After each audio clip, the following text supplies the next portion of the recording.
Hi, I'm Angified. I started Angified Presents. We share the love of music. It has been medicine and therapy. Nothing else worked. It has saved many of us. With mental health, we need to open our eyes. Hurt people hurt people. We ask that you listen, comprehend, and relate with your ears. Form that heart of unity and one. We share on this stage. Statistics, feelings. And ourselves. We stand with the belief to be you, to be heard, and to be original.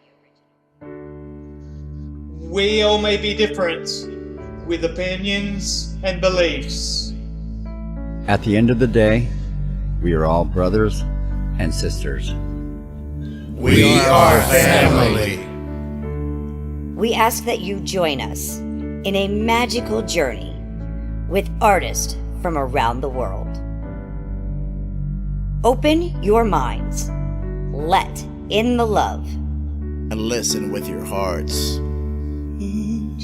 We all want a better tomorrow. Be one. Communicate and look out for one another. And then, and only then, will you find the world. We will find peace in all the world. You'll find the world. And you will find in this shining world. Heroes among us and every boy and girl. Many have been broken, red hearts turn black. Love will melt the ice and turn it back, and you will find the world. You will find the world. You will find the world. And when you find a place called home, where everyone is free to roam, a whole new world, a better place for our children's futures at stake. And you'll find, with music in your soul, laughter in your hearts, together we can grow a better place, with love in our soul. And you will find, together we can save it all. And you will find, a place called home, where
talking about it all every Thursday night. From software to plugins and synths that entice. Dive deep into tech and let creativity take flight. Talkin IT.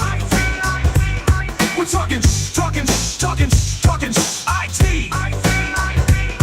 Come and join in and have some fun. It's highly educational with a lot to learn. From bedroom producers to seasoned pros, we're breaking it down so knowledge grows. Whether you're a DJ or a beat making wizard, we got the tips and tricks to make your sound sizzle. Mixing and mastering, that's our jam. With the tutorials and tips on how much rev. Get the best quality from your setup and gear. Tune in every week and lend us your ear. We're talking IT. Come and join in and have some fun. It's highly educational with a lot to learn. We're talking IT.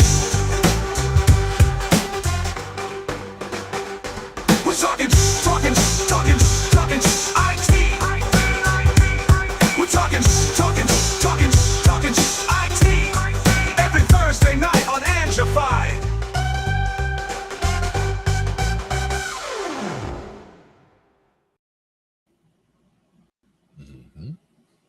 Hello. Wow. I'm on the left, to the left, to the left. Much better, much better. Oh, tune in and lend us your ears. That's right. Right here, every Thursday night. And, we're making up this week. I wanted to include some of this last week, but we went into the, the meaning of a name, band name, and all of that. And we've got some news to cover in some things that have been going on the last couple of weeks. Almost going to feel like a guitar night, except it's only one type of guitar. Yeah, I think I know which one. Yeah, if you've been looking at our YouTube feed and suggestions, it's kind of hard to ignore. Let's jump to the cave and see what we're looking at tonight. Mm-hmm. Give me around. I'll go over there and you go over there. and to start, a little bit of news with the macOS. Next month, the Worldwide Developers Conference is going to be going on. Mac has got another version of their operating system coming, macOS 27. Mm-hmm. Seems like every time they come out with one, it's news that you kind of have to cover. Mm-hmm. Sure. And it's possible I'll be on a macOS in the next couple of years if things keep going the way they're going. So I need to keep up on what they're doing over there. macOS 27 is way bigger than we expected. Not a shocker. But 9 to 5 Mac's going to be covering that for us. And I wanted to go through this one because it's something that I talk to a lot of clients and things about, and it's passkeys. And in the old days, I wasn't a big fan of taking the passkey approach because people just don't even know their passwords at that point, and they start to become dependent on something that has a point of failure. But times are changing, and Addie Lamar, we've been here for some security talk on some of our nights, and just going to go through what a passkey is versus a password approach and the concerns, the things to consider utilizing this kind of approach. Is it safer or is it not? Something that should be discussed in the IT world. Yeah, and again, there are situations where a passkey would be better than a password, and some of the situations would be like your buddy Bob who needed his password reset to Bob every Monday or whatever. There's certain people who would benefit from it, but there are other people who would, as you say, it makes them dependent on something that they wouldn't have been otherwise. But a lot of people just don't like to have to deal with that many passwords all the time. So the more we can automate that in a secure way, the better. Yeah, and there's got to be some kind of solution out there. It's like you would have thought after 30 years plus of like internet, they would have come up with an easier way to do things, not harder, like two-factor, and I've got to go here to verify that I'm here and that's me. And doesn't seem like we're actually getting any more secure or that it's getting any easier to actually log in. And oh my God forbid you forget all of that or you lose your phone and I'm locked out of everything. And Yeah, that happens. I feel like biometrics was a good approach, but we've gotten to a point where biometrics could more easily be spoofed or faked than ever before. So I just, it was a great idea, and we were getting to a good place where, thumbprint, retinal scan, like you're always going to have your thumb with you. You're always going to have your retina with you. There are points of failure where, okay, I scan hope both I thumbs. always have my thumb with me. Well, also have both thumbprints in the system so that if you do get a cut on your thumb one day, you're not automatically cut out of your, of access because it's no longer reading those important points on the tip, But that's the thing is, there's different things that you can do and the different ways that you can protect against it. But, whenever it comes to security, I don't know. I've always felt like the less security we need, the better. But at the same time, I understand that there are things that need to stay secure. So, I mean, I get that. Yeah. Especially in the corporate data world. I mean, yeah, that's where this stuff really starts to matter a lot more. Just being a user on the internet, that's one thing, but having a whole company of data and a bunch of users and trying to manage it, sometimes this is the better approach. Yeah, and just, having been a network administrator for a bunch of years, I mean, to me, I just had good password, practices of my own, cycling through different things and making sure not to use the same ones on different systems and all these different types of things. But it is a pain in the butt because you do end up forgetting things or needing to go through a couple different iterations and being like, okay, now what was it for this system again? And, making sure you're, staying on top of all of that. Where some of these other systems are better, but some people would like write the stuff down. It's like, dude, no, come on. And again, it goes back to becoming insecure again. All I got to do is look under the desk and whoa, there's the password. Under the keyboard, under the mouse. Yeah, somebody had stuff stuck everywhere. It's like, come on, man, no. Yep. So Addie's gonna help us to discuss this particular challenge, and then the rest of the night we're going into this fender bender. That's right. Because I cannot ignore this for another week. I'm kind of glad we didn't do it last week because the noise was out there last week. The reactions, all the guitarists and the guitar manufacturers that are affected by this started screaming on our YouTube feed about their dislike of what's going on with what Fender's done. And we've got 3 different videos to take a look at this situation. And from what I've gathered, it's Fender going after knockoffs and kind of like trying to secure their classic Strat design, which is one of the most popular guitar designs in the world, if not the most popular. And the way they're handling this, the criticism about them here is valid. They're in some cases I can sympathize with them, but at the same time, the approach and the way they're going at it legally seems a little heavy-handed. And it also depends who they're going after and why. And that was one thing that we might not have even might not have this video in for tonight, but one of the things that came up for me today was when they were talking about Fender going after PRS. Yes, and I almost included that one. And I was going to say that is not just random Joe knockoff company. Now we're talking about big heavy hitters as far as that's where the shots were fired across the bow in that particular situation. And with these videos we are going to look at, we're going to see where it's going to affect things. But the first video, Guitar History Network, totally covering this across the board. Millions of guitar players are done with Fender after what just happened. They're going to explain what's going on and what Fender started here.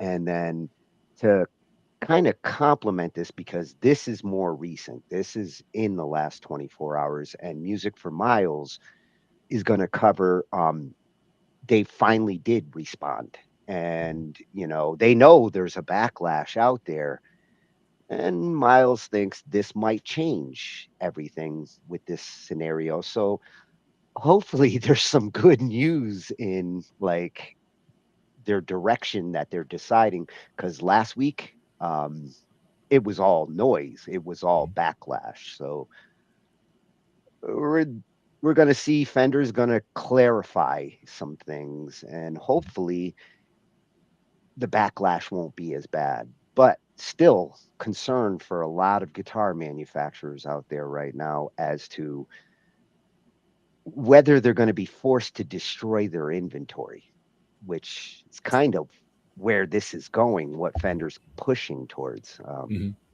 Yeah, It and is as an extreme for sure. it is a big deal if you're a guitarist. Mhm.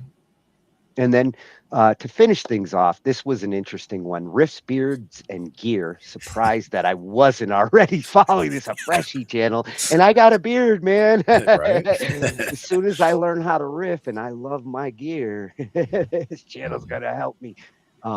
But what he's going to talk about here, interesting question that he comes up with, given this like scenario: when does a guitar shape become a public culture? Right. And for me, the Strat, since I was a kid, has been like a staple in, guitar. See, the question comes down to also whether it's, is it more the headstock design? Is it the, pickup configuration? Is it the overall body shape? I mean, there's so many different elements to it where I could see, very specific things. Like if you tried to perfectly copy a Strat in every element, then it would be, I could see that as being a major problem. But if you just have similarities in a lot of different ways, but structurally everything, works the same way. I mean, many electric guitars all work the same way, right? So it's not a question of that. It's you can have it just be slightly different in certain ways. It's a question of how similar does it have to be in order to be a problem, or And, you and know. and does the shape actually make the guitar, or is it the pickups and the design and the gear that's going into the actual guitar? Where does the like copyright or the patent start? The shape seems like a bizarre place to patent something like a guitar. See, it also depends if you're trying to sell a non-Fender guitar as if it's a Fender, right? Like that you're doing a knockoff, you're trying to get someone to buy it, trying to make them think it's a Fender. That's one thing. If you are clearly making your own brand and it just happens to look like a Fender, that's a different story, I think. Yeah. So, Well, the Strat shape is just a logical shape. well, there's a lot of things to it, though. It could be just a slightly different angle. It could be a longer horn in the front. It could, I mean, there's all kinds of changes that you could make to it just to customize it and make it a little bit different. And a lot of them come up from ergonomics. I mean, from the way the shape is now, from the way the curve is to fit around your body, from the way it is to, sit on your leg, all that kind of stuff matters, Yeah, yeah. And I think the big reason for Fender's motivation here is that boutique guitars have really taken over. In the old days, it was all about the brands and the guitars bought specifically for like they love this brand. Now with boutique guitars, the way they are custom, like those ocean designs, the shark, approach, custom guitars now are huge, and my guess is Fender's trying to secure some of their legacy and at the same time trying to limit where knockoffs are, because Strat knockoffs have been around as long as Strats have been around. Yeah, and it doesn't even have to just be Strats. I mean, it could be any of the classic guitar shapes. I mean, any, you can pick any of your favorite. It could be a Strat, it could be a Tele, it could be whatever, SG. Any kind of guitar from any manufacturer, really. Somebody could try to emulate that exact style, and you could end up having problems if you're trying to mass produce and sell it, and if it is taking market share away from them. That's one thing where when it comes to, if they're talking about lawsuits, they do have to prove harm, right? So they have to prove that they have lost business to you with a design that is similar enough to theirs that it's like your design is now taking business away from them. That's the way they would have to try to prove harm usually. And I think what's troubling a lot of these builders and the ones who might potentially get a cease and desist letter from Fender, the fines that they're talking about, like minimum $250,000, like this, again, does the fine and the punishment fit the crime that you're trying to stop? And is it actually a crime? I'm That's the question. conflicted. That is the question. So we'll have to dive into it a little bit there. Yes, we will learn more before the end of the night. Right. But to get started, what's up with this new Mac OS? Every time there's a Mac OS upgrade, when I did used to have a MacBook, and going from this version to this version of OS, Mac is not like Windows. When you get these new operating system upgrades, your programs break on the Mac and start to say, I can't run Cubase over here until you get a new version of Cubase to work with this version of the Mac OS, which is always a pain in the ass if you got to wait for the applications to update themselves to work with an operating system. And here we've got 27 coming out now. And if it's way bigger than we expected, chances are a lot of your music apps and your video editing apps and the things that you use Macs to work with might all break again. And you might be waiting a couple of months until the applications catch up to the operating system. Yeah. And that's where some people, when it comes to Windows updates and things like that, some people will hold off at first because they want to see what kind of feedback there is, because, somebody else in the community would try it out and find out that Cubase doesn't work or whatever it is. They would find out, this app doesn't work, and they start, I almost never updated right away with the Mac right. OS when I was dealing with it. I would test it, sandbox it, test it, see if what apps were going to break. And before I did it to my MacBook, I made sure that like everything I'm going to use is still going to work. Right. It's important. And this is a great site for Mac news. We've been going here for a lot of the Mac news this year. Apple is, innovating and rolling along. We've had big news since the beginning of the year from them with this new operating system. I did want to check on this at 9 to 5 Mac. A lot of great coverage there on where this equipment is going.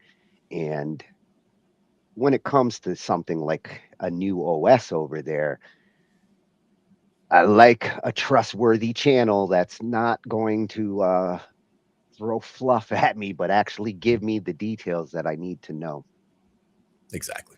And they're saying it's way capital bigger than we expected. So I'm kind of curious, like, are we talking going to take more hard drive space, or am I going to need to get that M5 CPU and more RAM? Or is it that all your applications are going to be broken for 2 months? Possibly for 12 months. Let's see how much bigger this is.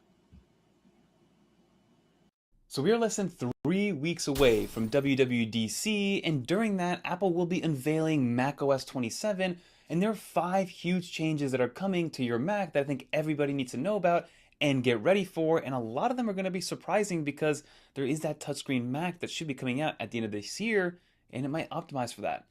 Let's get into it. But now before we continue, if you guys do enjoy videos like this one where we talk all things Apple, consider subscribing to the channel and help us get to 1 million subscribers by the end of the year. So you might have seen that earlier this week, Apple dropped a press release talking about how Apple Intelligence is going to be brought into accessibility and what it's going to do for those features moving forward. And I think it's a great way to kind of showcase what will be coming outside of accessibility from an Apple Intelligence standpoint.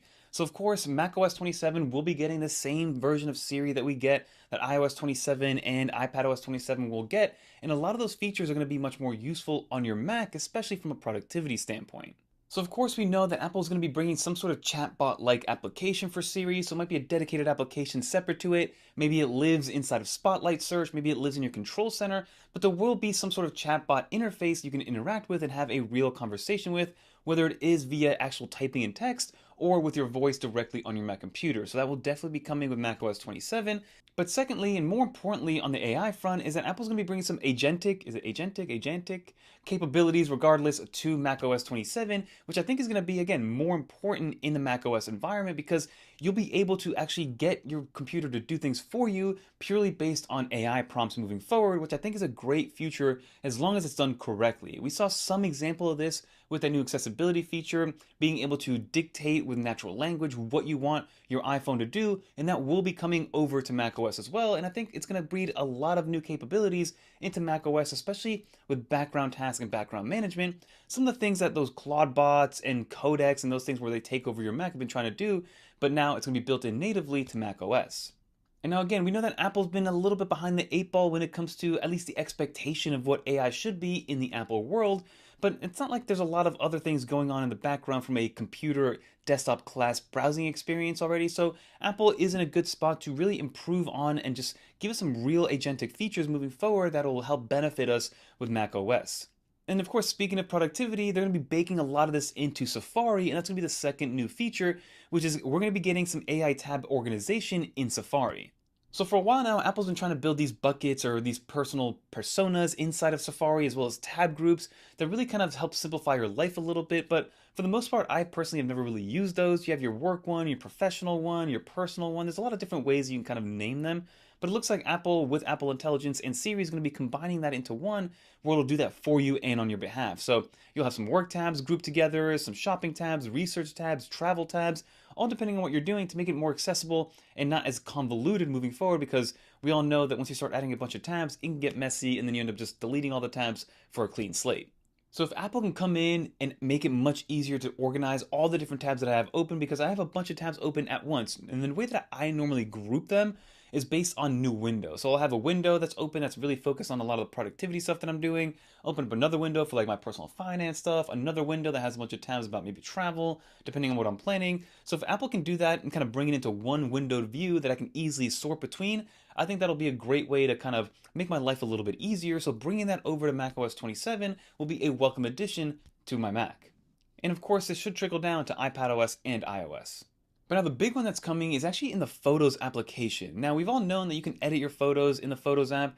This has a pretty robust kind of editing feature and editing tool set. But again, Apple's been kind of missing out on a lot of the AI features, especially the ones that are going to help you out from a tool standpoint as opposed to completely changing the photo. The only real AI feature that we have inside the Photos app currently is that eraser tool or magic wand, I believe it's called, or something like that, where it does erase objects and things and people from an image that you don't want, as well as blur out faces and license plate, depending on what you're doing, but they're going to be adding a lot more functionality moving forward. So the first new feature is going to be the extend feature. So basically, Apple Intelligence will be able to extend the actual image based on what it sees in the image itself, so it still looks natural. Maybe you need to make the image a little bit wider, maybe you need to add a little bit on top or underneath it. So just being able to extend the actual image itself is going to be a great thing to see. Then we're going to be adding some more things into the enhance feature. There's already an enhance button in the Photos application that really kind of just dials things in a little bit neater for you, but they're going to improve on that, adding better lighting, color, and just better overall image quality when it comes to that in the Photos application. And then a big one that's going to really kind of hone in on Apple Intelligence is the new reframe feature that's coming to macOS 27. And it's going to be especially interesting for spatial photos, because spatial photos is all about perspective and what you see and how you move it around. So being able to add that and shifting perspective, depending on what photo you take, could be a great addition. Like maybe your viewpoint can be a little bit different with just the one image that you have based on this new reframe feature. And again, Apple's going to bring this out, and the name of the game is all about simplicity. They don't want to create Photoshop or Affinity Photo inside the Photos application. They want to have just kind of these one-tap enhancement features that we've had for years now. Like I said, we have the one enhance feature or the one auto edit feature that we've had for years, what kind of just touches things up for you, and then you can edit that a little bit more granularly after the fact. But Apple's going to be adding these tools that are just one-touch features that will help enhance things, change them up, extend photos, and make it as simple as possible where it's still using AI in the background, but again, enhancing it in real time for you. And again, that's going to be the name of the game with Apple. I keep saying this, that they're going to be adding AI features into your everyday life where you don't think they're actually using AI. It's just making everything a little bit better for you at the end of the day. And now the next one's going to be all about shortcuts. And I know my buddy Steven Robles, the Shortcuts King, is going to love this because it's going to allow you to use natural spoken language and prompts to create whatever shortcut you want. Right now, the Shortcuts application, while albeit isn't quite like you are just plain coding, it is a little bit intimidating once you start adding different layers and different steps into whatever shortcut you want to run, because it's basically a playful and more UI-friendly way of coding something into your Apple ecosystem or into your iOS, iPadOS, or macOS device. So being able to just use natural language to then have Apple Shortcuts interpret that for you is something that I'm really excited for, especially to play with moving down the line, because right now, Like I said, if you want to add something that adds multiple steps, you kind of need to know what you're doing, versus on the natural language side, you can kind of tell it and kind of massage it over and over again until you get exactly what you need. So let's see exactly how this plays out, how accurate it's going to be, how easy it's going to be. But I think it's going to be an awesome new feature into the Shortcuts application that'll make people's lives easier and just make people use shortcuts that much more. And now the big one coming here is going to be some smaller UI tweaks and changes that I think was a great starting point with iPadOS 26. So when Apple brought over those multitasking, the floating windows to iPadOS 26 last year, you noticed that when you interacted with it, at a glance, it looked like macOS when you had the floating windows, you had the 3 traffic light stops, but of course, those circles are too small to just pinpoint with your finger. So what Apple did is that they added the expanding feature in that functionality and behavior of the operating system. So you would tap into that general area, it would enlarge those buttons so you have a more kind of touch sensitive area that you can actually press on so you are accurate with your touch points. And there is that rumor that Apple's making a touchscreen Mac computer coming late in 2026. And I think a lot of the iPadOS stuff that's happening in iPadOS 26 will translate over to macOS 27 in those specific use cases. Maybe there's going to be some sort of touchscreen mode or some finger mode or something that's going to happen where it will allow you to interact with the actual space, because the way that macOS functions right now, it's not very touch friendly. It requires a cursor, it requires a precise point and click situation, versus iPadOS, you can have best of both worlds. You can have the point and click, the cursor's specificity, but then you can also use your finger and touch and swipe and gestures to really control your operating system. I think a lot of that is coming to macOS, so see the UI kind of transform into what that looks like. Maybe a little bit more rounded off, a little bit more playful, maybe instances where this will work and where this won't work. Very curious to see what Apple does with their M6 MacBook Pro and a touchscreen OLED display. It's going to be pricey, but I think it's going to be very cool. So that's what we should expect with the new macOS. It's not going to be a crazy overhaul. It's not going to be the whole liquid glass redesign. A lot of it is going to be focused on Apple Intelligence and what they do at WWDC with those agentic features. Agentic. Comment down below the phonetic way of saying that, please, to help me out. But let me know also what you guys think of these new updates. Are you excited for them? Are you a macOS user? Are you optimistic about the AI features? Are you kind of just in wait and see mode to see if Apple can really pull through with what they're doing from an artificial intelligence standpoint? Always curious to know your thoughts, but if you did make it to the end, leave the little dolphin. And if you guys want to watch more videos like this one, definitely check out one of these videos right here and stay tuned, because we got some awesome coverage coming soon when it comes to everything Apple related. But that'll do it. Peace, everybody.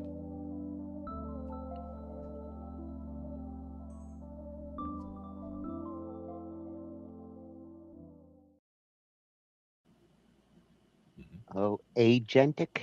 Agentic, yeah. Agentic? More related to agents, yeah. Agentic. Yes, I'm going to need to get a dolphin for you. Sounds fair.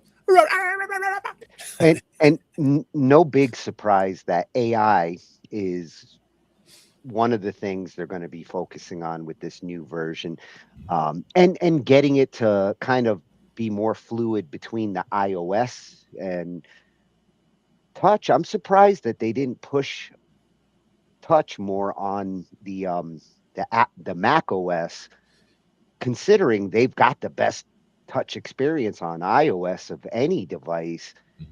Getting that to actually work on a big operating system, I'd like to see that. That would be an improvement if they can smooth that out. Microsoft's been trying to make Windows into touch friendly since Windows 10, and it's been a massive failure. So yeah, if a lot of anybody it comes down can do it, it's Apple. Compatible hardware, right? Like that's a lot of the time what it comes down to, you know. Well, in the screen, good. The reason why the iOS devices are so amazing with their touch response is their screen technology. Exactly.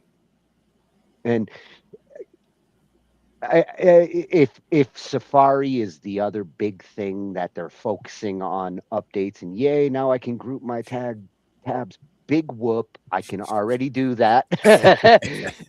If I want to edit images and I want it to be super simple, so like extend that or touch up this part of the picture. Yes, there's a market who doesn't want to be a graphic artist, who will appreciate these little updates, but most people who are buying Macs for like business production, graphic artists, musicians, the ones who do tend to buy Macs, they don't need this fancy little simple magic to fix a picture. They already know how to do it with the tools that have been around. So nice that Apple's like catering to that like market that doesn't want to learn how to do anything. Mhm. But they should know that the majority of their professional customers don't care about these little things. Yeah, because they would go about the masking in a different way.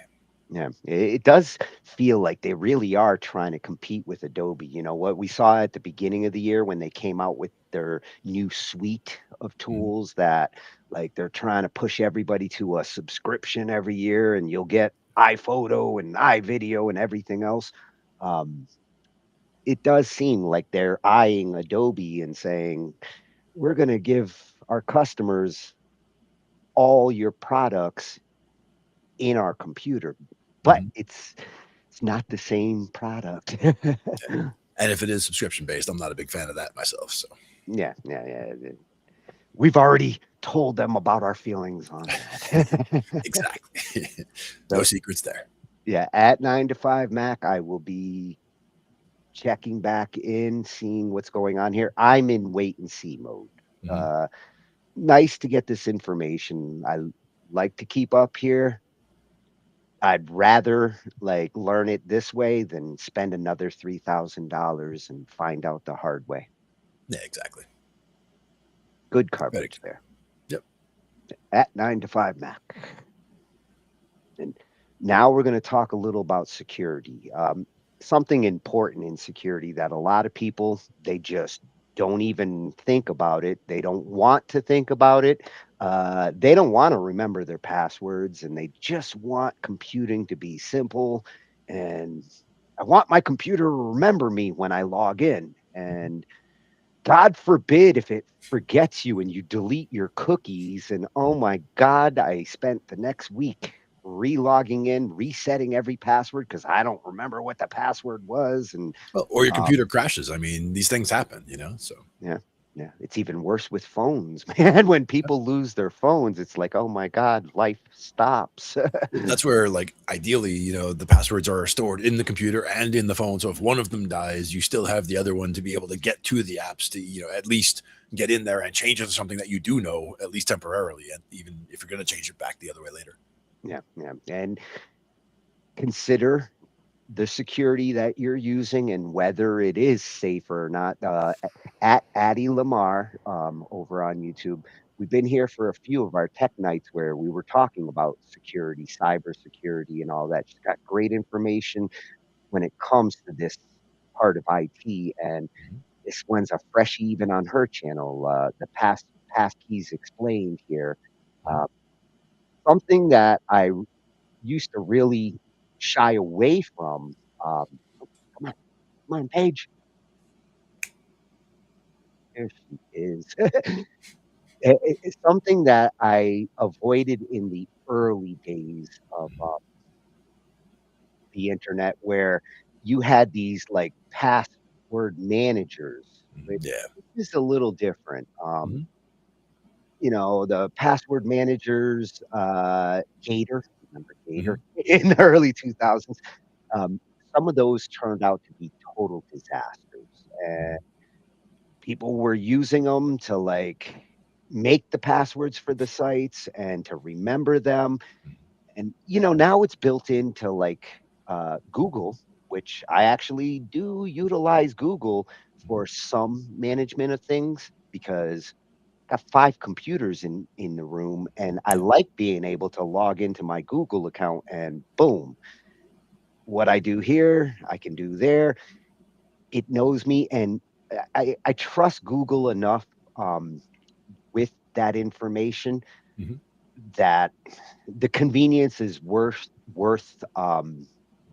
The diminished a, security. a Yeah. little bit of concern that I have because Google accounts do get hacked too, and Sure. and Google acknowledges that. Uh, but as far as solutions go, up till now, it's kind of been the path of least resistance. And you wouldn't be as much of a fan of a two-factor thing anyway, because you wouldn't want to get a cell phone, Uh, signal that you just hit a button on. Two-factor serves a purpose. I mean, if we're talking my bank account, my crypto account, when I used to play poker, certain sites, two-factor would be essential because you're dealing with money. And if you're dealing with money through the internet, at least with the two-factor, it takes that extra step to actually move money around. And that adds an extra layer of security. But at the same time, it's a pain in the ass. And I wish something better would come along here that doesn't require like, oh, hold on, let me go grab my phone to say, yes, it's me every time I'm trying to log into BandLab, like Facebook. Yeah. Fuck that. Well, even back in the days when they were using like a magstripe reader on the keyboard in order to like scan in for like traders doing transactions, for like big trades, like Wall Street type trades, they actually had to, scan with that as well as enter, a password and everything else, all official stuff in order to get these big trades in. Yeah. But when those keyboards went bad, you want to make sure it's the actual trader that's doing the trade. Exactly.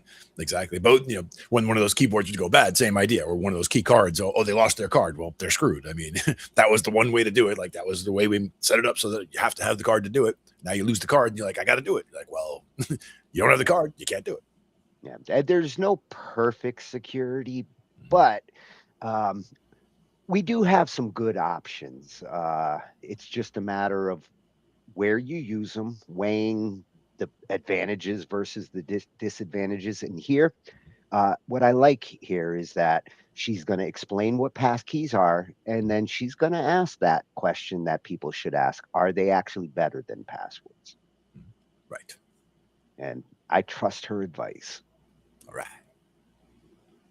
Apple, Google, and Microsoft just replaced your password with a piece of math. They're calling it a passkey, and almost every major site you use is prompting you to set one up. The part most explainers skip is what actually happens to your accounts when the iCloud or Google account that syncs your passkeys gets compromised. Hi nerds, I'm Addie. I've been in cybersecurity for 15 years, and I break down cyber threats before they blindside you. In this video, I'm walking you through what a passkey actually is at the cryptographic layer, why this is genuinely the biggest authentication change in 20 years, and why the strongest authentication system ever shipped to consumers is gated by the weakest one.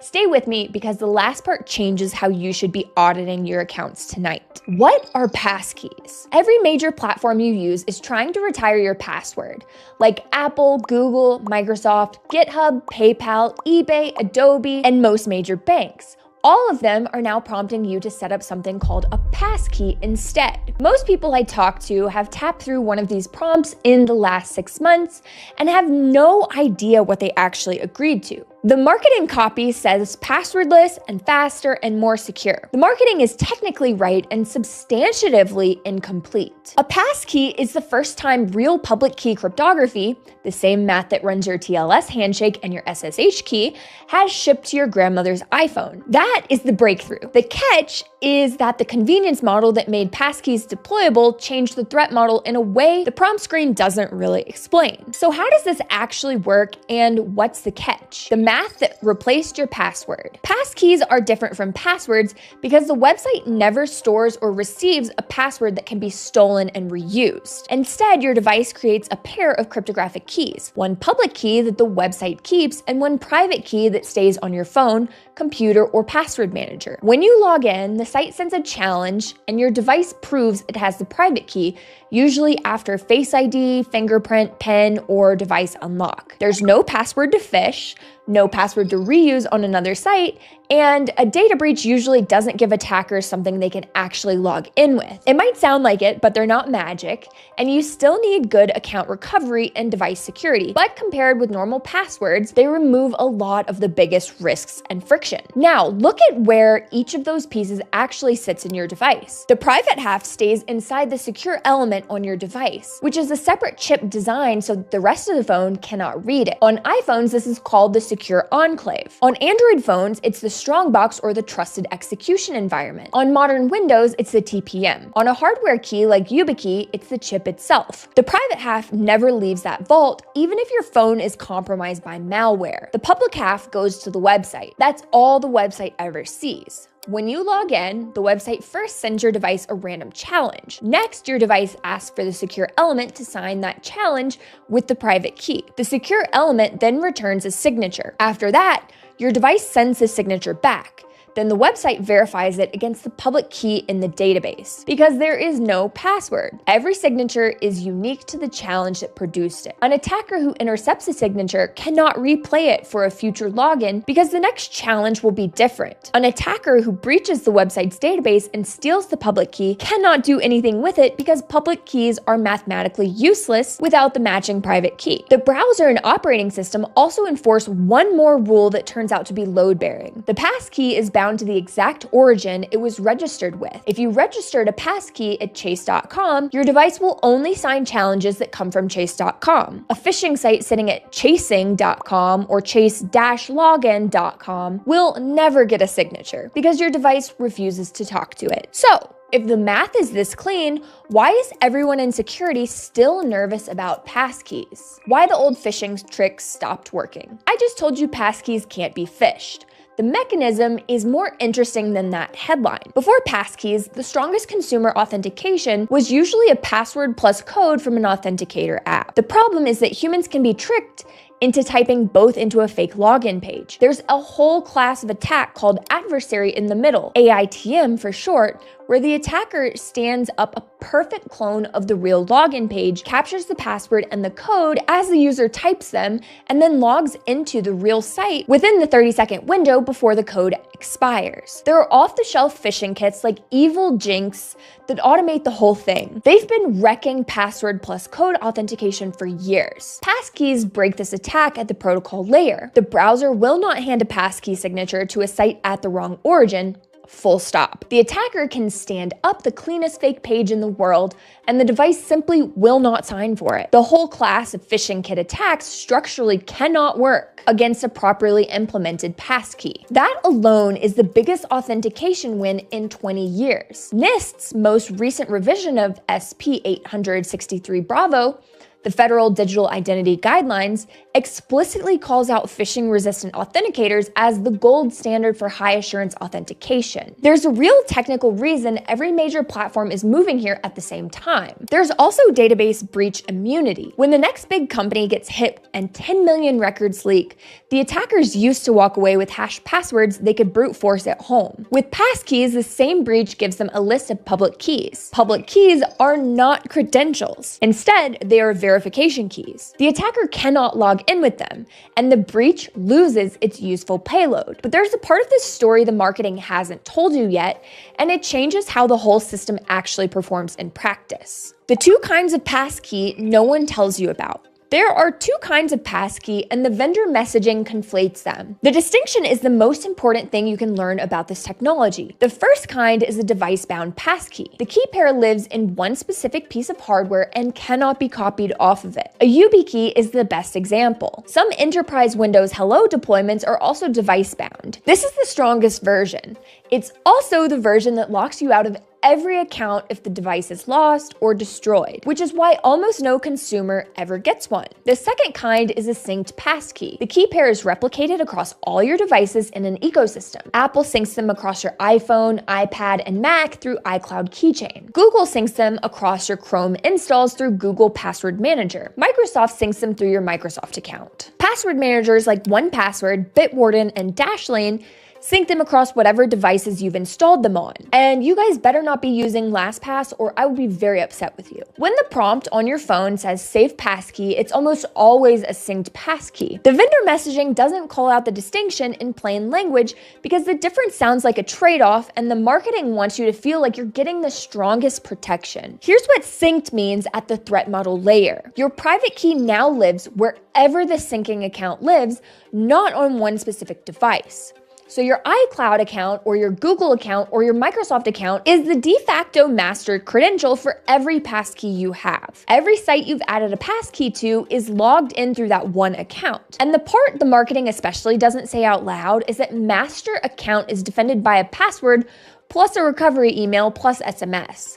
The strongest authentication system ever shipped to consumers is gated by the weakest one. Now look at what's holding it up, where the whole thing falls apart. There are 3 failure modes worth knowing, and they're all variants of the same root problem. The first is the recovery downgrade. Almost every site that supports passkeys also supports a fallback recovery flow. If you lose your passkey, you can still get into your account by clicking forgot password and receiving an email reset link, or by getting an SMS code, or by answering some security questions. An attacker who compromises your email or SIM swaps your phone number can still reset accounts that have a passkey on them. The passkey is the really strong front door, but the back door is the same recovery flow that has been broken for the last 10 years. And it gets worse from there. The second failure mode is the sync account compromise. Your iCloud account is defended by your iCloud password plus a verification code that goes to one of your Apple devices. If your iPhone is the device with both your passkeys and your verification code, the threat model has a circular dependency. An attacker who gets your iCloud password in your phone has access to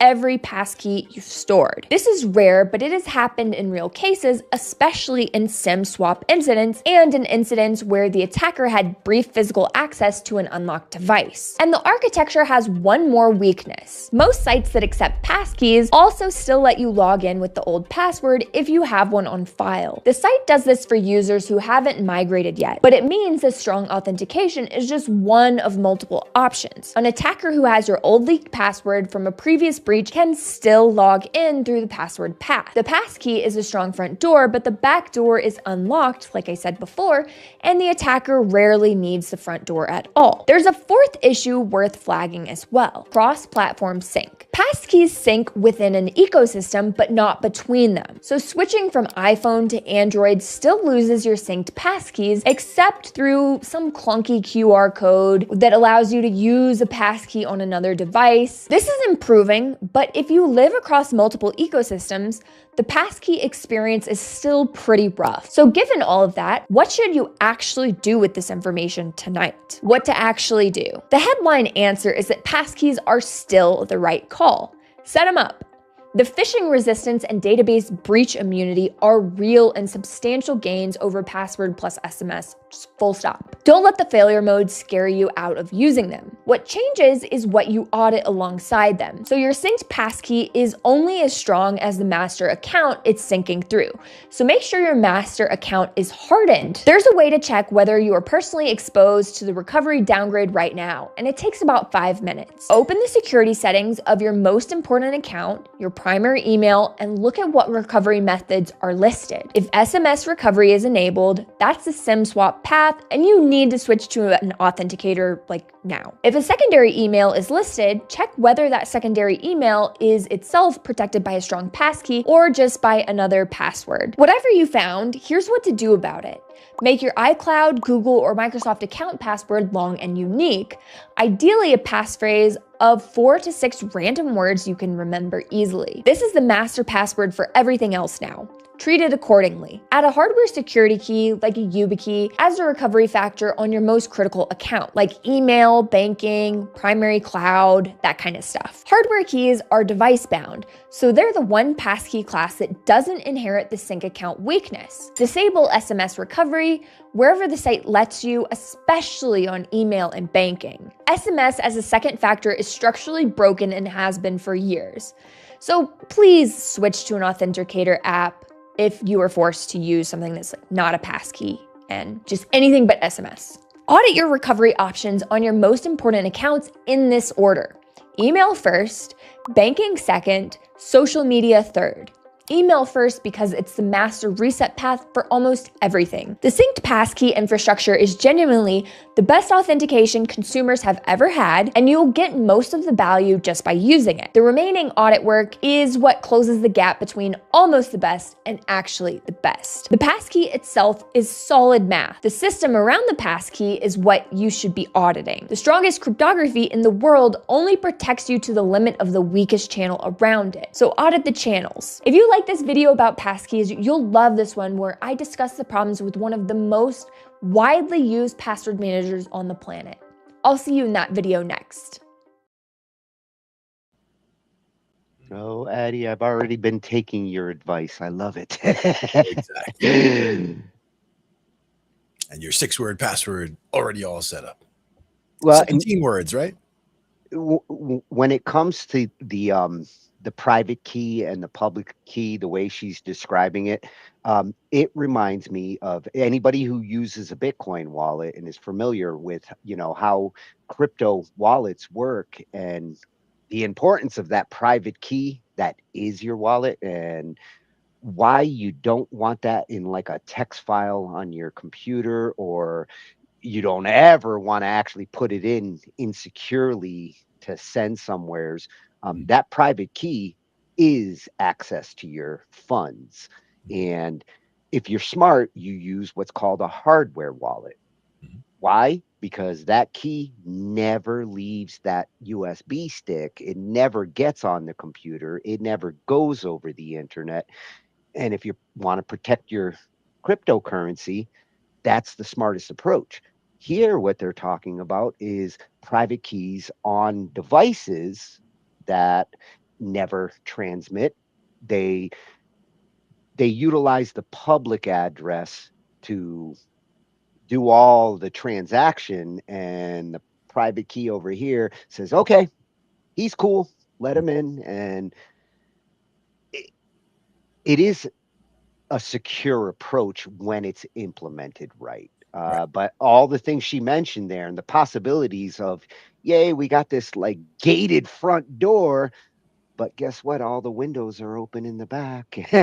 And is how it would be shocking to most people if they went and looked at all those settings and find that they are, in fact, vulnerable to all these things. Well, and her emphasis on getting off of SMS as a method, like we almost saw triple factor approach here. Like it's going to authenticate here, then it's going to authenticate here, and then it's going to authenticate there. Man, I don't want more things I have to click. Yes, it's me. But for truly secure, I guess they're doing what they can to deal with these situations. Yeah. And again, a long passphrase is a good choice. Like some people would talk about, a series or a phrase or a verse from a song, right? Like a section of a song, like it's one of your favorite songs or whatever. And you like a whole phrase, something that's really long, 30 characters, 40 characters, like, you can make a really long password and you can change things around in it where you put numbers and letters, whatever. Well, you see how she suggested word dash, word dash, word dash. And they're random. Yeah. If you look at today's Bitcoin wallets, when you create them, they'll make you write down, and you should write it down again, not put it in a text file. If it gives you a 24-word passphrase for your Bitcoin wallet, you write that down, you put that piece of paper in a lockbox or a safe, and never lose that. Because if you need to recover your account, your wallet, that is the only key there for identification. And it gets a lot more complicated for a hacker to figure out a 24-word phrase. And in the case of passwords, if you are doing passwords yourself, some sites, they're going to force you to do a character. They're going to force you to do a capital and a number. So like that's the other problem with a lot of sites, because I have a password strategy that generally works for me. But every once in a while, I go to a site that has that symbol exception, in which case I try to like utilize it in a way that I can remember. Mhm. I don't want to have to load up a password manager to tell me what the hell the password I made was. I can remember it. Exactly. I always preferred that as well. Yeah. Yeah. I understand why a lot of people just can't memorize their passwords because there's so many of them, and they tend to do the most insecure thing, which is use the same password for every site. And I'm sure Addie would tell you, like, that's a no-no. It gets compromised anywhere. It's compromised everywhere. The best thing to do is to have those phrases like you're saying, and something about the site um, should be your hint to the rest of the password. So if you do have a nice complex password and you're just wondering, like, I needed to make this different for Facebook versus BandLab. Well, I'm trying to log into Facebook now. Going based on my strategy, I know exactly what the rest of my password or the beginning or the middle, wherever I inject that identifier of what I'm trying to log into, I know what I normally use for a secure password. And hey, I'm on Facebook. Uh, Facebook's in the password, or something's in the password that I use to associate to the site I'm logging into. That helps me to remember what I need to remember and still have a different password for every site I go to. Mhm. That's like I said, password strategy rather than having a password for something. Yeah. Yeah. And if you do get like these hardware keys, I, in a corporate environment especially, I like that idea of like, okay, here's your stick. You want to use any computer in this building, you're gonna have to put that in and probably put your thumb on it as you put it in so we know it's you. Exactly. And that's where, that is kind of a simple, two-factor thing. Like having this device with you at all times. It's on the keychain with your, your business ID, your badge and your thumb, which again, you should always have with you. So, Fingers crossed. And hopefully I don't need that finger. Exactly. Addie, great advice. We will have another cybersecurity night because it's something that like I got to keep drilling into my family, into my clients. We live in ironically very insecure times for all these security options. hmm And the question is how far we are from having like an AI security layer where, like you have your avatar, your AI With presence that is actually handling all your security for you. you're starting to see that fermenting in the security world. I think the big takeaway here from everything she explained, and awesome explanation, is that unless you're all in with your approach security wise, like if you're halfway in, like the way some of these companies are giving you the option to still log in with your username and password, you kind of can't be really secure if you're half 1 foot in the secure pool. You Yeah. And really gotta dive in to truly be secure. it is kind of that illusion of security still, like where, as a network administrator, you're sitting there, you're telling people that it's 100% secure. You can put files here on this share and it's only you who can access it and et cetera, et cetera. And it's like, of course I can access it because I need to get there if you lock yourself out. It's like there's one person who has the keys to the things that even are, locked, but someone has access and someone has access on purpose, because they have to have access, but they don't go snooping around in things that they don't have a reason to go snooping around in. I have access to it so that I can get it when you lock yourself out of it and get you the access back. But it's not access for me to have to look whenever I feel like it. Yeah. And if you were a good administrator, would know because a good administrator should be paying attention to all traffic, all requests, every packet going in and out. Yep. Got to be sniffing. Yeah. It's a dirty job, but I'm gonna do it. Yes, indeed. So at Addie Lamar, great place for cybersecurity advice. And what's up with Fender? Now we're getting to the fender bender, and man, I'm just getting to understand this situation. I still haven't gotten a good explanation yet, so I picked this one because Guitar History Network is all over this. I mean, there was like 4 videos that I could have used about this, all very informative about this situation at Guitar History Network. And when we have guitar nights, perfect channel to add. We got a freshie, Glenn. All right. And for this one, this kind of sets the stage here for millions of guitar players are done with Fender after what just happened. And this was initially like when I started seeing in our YouTube feed afterwards, every other guitar channel, avalanche of fuck you, Fender, I'm done with you. And like, when you see that from multiple sources at the same time, that it's a big deal. And I wouldn't say it's a scandal for Fender at this point.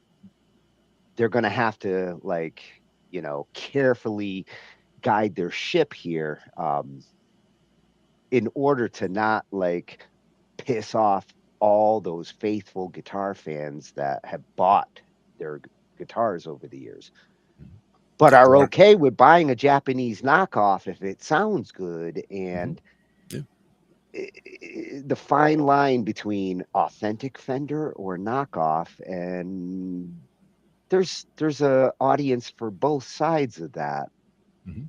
Yeah. And again, a lot would come down to, if Fender is trying to put lawsuits against makers of clones, the question is, can they prove damages? Can they prove that, they lost the actual business? Because would the people who bought the knockoffs actually have bought Fender if there was not a knockoff available? Yes. That's the question. Can you prove that in a court case? Yeah, and that's the question. Is like a lot of cases it'll never get to that point. Like the idea is just to them to have the lawsuit to bully people into not going down that road. And this is why my 2 big questions is what is Fender's actual motivation, and why now? Why are they taking the approach that they're taking? Because motivation is one side of the conversation. The approach, definitely people are bitching about. So we're going to have to figure out what's up with Fender at the moment, their mindset on taking the approach they're taking. Right. Fender, I want to love you, please. You're my favorite guitar. Fender just sent letters to guitar companies across the United States and Europe, telling them to stop making guitars, recall everything they already sold, and destroy it. All of it. And the legal foundation they used to do it, a court case where the other side never even showed up. This is not a rumor. This is happening right now, and the details are worse than you think. In early 2026, Fender won a copyright case at the Regional Court of Dusseldorf, Germany. The case was brought against a Chinese company called Yiwu Philharmonic Musical Instruments, which had been selling near identical Stratocaster copies through AliExpress for roughly 62 euros a piece. Fender purchased one as a test buy in spring 2025, brought it to court, and won. The court declared the Stratocaster body shape a protected work of original creative expression under German and European law. That sounds significant. That sounds like a landmark moment for intellectual property in the music industry. Except the Chinese company never showed up to court. They hired no lawyers. They made no arguments. They did not contest a single claim Fender made. What Fender won was a default judgment, which means their legal arguments were never actually tested against a real defense. The ruling is enforceable against Yiwu Philharmonic, but it has never been stress tested in a room where both sides showed up and fought. Fender's general counsel, Arash Jarudi, called it, and I'm quoting directly here, a meaningful affirmation of the Stratocaster as an original creative work. Then Fender handed the ruling to their law firm, Bird & Bird, and told them to go to work. The letters started going out, not to AliExpress sellers, not to counterfeiters operating out of overseas warehouses, to American guitar builders, YouTubers. Philip McKnight and Tone Nerd obtained copies of the letters and made them public. The demands inside are 3 things. 1, immediately stop all manufacturing, marketing, and sales of S-style guitars. 2. Recall every S-style guitar previously sold into the European Union. 3. Destroy the recalled guitars. The first company to publicly confirm receiving one of these letters was LSL Instruments, a small family-run builder in the United States known for handcrafted, vintage-inspired instruments. A company with a small staff, real overhead, and no legal budget to fight a corporation the size of Fender Musical Instruments Corporation. LSL set up a GoFundMe to cover legal costs. In their statement, they pointed out something that goes to the very core of this entire dispute.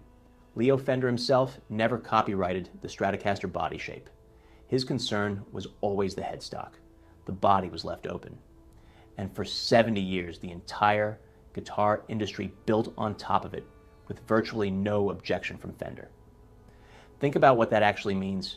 Japanese builders were producing Stratocaster-style guitars by the thousands throughout the 1970s. Brands like Greco, Tokai, and Fernandez made S-style instruments that were sometimes indistinguishable from the real thing.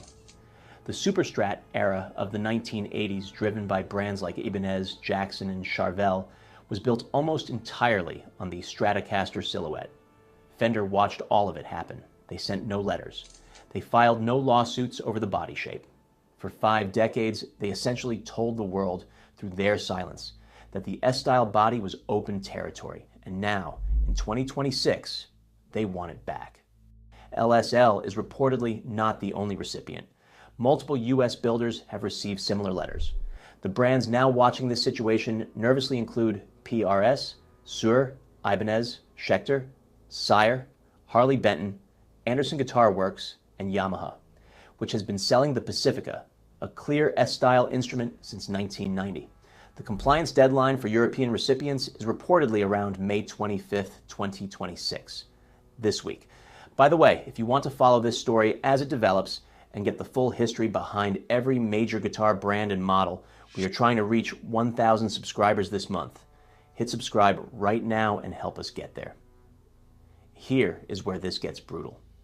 Because Fender has tried this before, and they lost. In 2009, Fender attempted to trademark the Stratocaster, Telecaster, and Precision Bass body shapes in the United States. The Trademark Trial and Appeal Board said no. Their reasoning was direct. The Stratocaster body shape had been copied so widely for so long that it had effectively become a generic representation of an electric guitar. One court described the Strat silhouette as so common it was essentially the visual shorthand for the concept of an electric guitar itself. Fender is now pursuing copyright protection rather than trademark protection. Different legal pathway, but the same fundamental problem. 7 decades of watching the world copy your design without taking action does not strengthen a claim to ownership. It destroys it. Every year Fender allowed the S-style guitar to proliferate across the industry is a year a defense attorney will use against them the moment a well-funded company decides to fight back. And that moment appears to be coming. Reports indicate that larger affected manufacturers are beginning to organize a coordinated legal response. If that happens, Fender will face a very different situation than they found in Dusseldorf.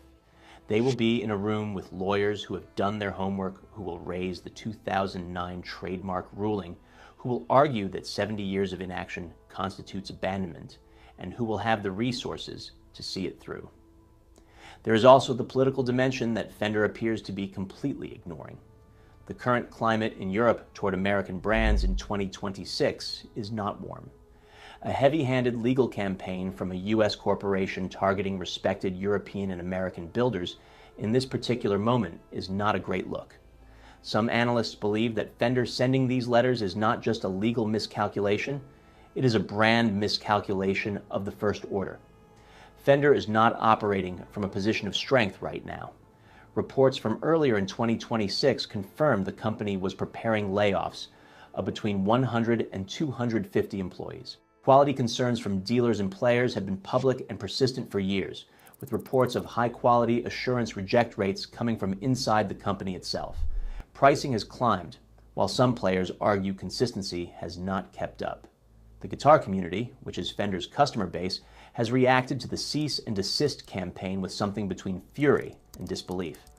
Longtime Fender loyalists are publicly saying they are done buying new instruments from the company. Players who have spent decades buying Fender guitars, parts, and accessories are walking away. Dealers are watching the situation carefully and saying very little publicly, while saying quite a lot privately. What makes this most damaging for Fender is not the legal exposure. It is the perception.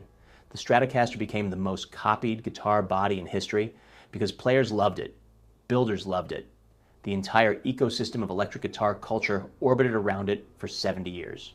PRS built the Silver Sky because players wanted a premium S-style guitar. Suhr built boutique versions because players demanded them. Yamaha sold millions of Pacificas because beginning players needed an affordable version. These are not Fender's enemies. These are the people who kept the Stratocaster relevant. And Fender is now pointing lawyers at all of them. The compliance deadline has arrived. Some companies will comply quietly. Some will not. Legal battles will likely follow, and the first time a well-funded manufacturer contests one of these letters in court with a full legal team, Fender's default judgment from Dusseldorf is going to get a real stress test for the first time. The outcome of that fight could reshape the guitar industry. If Fender wins and establishes genuine, enforceable copyright over the S-style body, it changes what guitar builders can make and sell everywhere. If Fender loses, and legal experts suggest that is a real possibility, the company will have spent enormous resources, torched enormous goodwill, and gained absolutely nothing. And consider what a Fender loss would mean beyond the courtroom. It would confirm what many in the guitar world already believe, that the S-style body belongs to the culture, not the corporation. It would embolden every builder who ever wanted to make their own interpretation of that silhouette without fear. It would be a legal declaration that 70 years of shared history cannot be undone by a cease and desist letter and a default judgment from a German court. That outcome would be genuinely historic, and Fender would have funded it themselves. There is one more thing worth saying clearly. Leo Fender sold the company to CBS in 1965. He then went on to found Music Man and later G&L, continuing to design and build instruments until he died in 1991. He was never precious about ownership. He was a builder who wanted his ideas in the world. The corporation that carries his name today is making a very different calculation. Whether it is the right one, we are all about to find out. This story is not over, not even close. And this channel will be here to cover every development as it happens, with the full context and the real history behind it. This story is not over, not even close. The compliance deadline just passed, the lawyers are circling, and nobody knows yet how far Fender is actually willing to take this. So let us find out together. Drop a comment below and tell us what you think. Is Fender completely out of line here, or do they have a point that the Stratocaster deserves protection? If you want to be here when the next chapter of this story breaks, hit subscribe so you do not miss it. We will see you in the next one.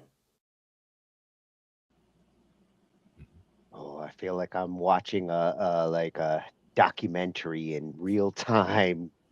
Guitar History Network. At Guitar History Network, we are watching guitar history right now. It's, some might call this the Dark Ages. I hope not. There's just so many confusing things here as to why the 50-year silence, and Well, that's the key why part. now.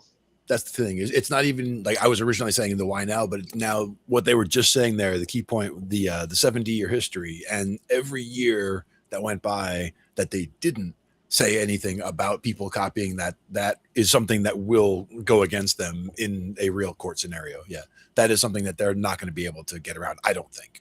Oh, and Wes is saying he's never been a big fan of Fender. He likes the Gibson. You have a Gibson. This really doesn't matter if you're a Gibson guy.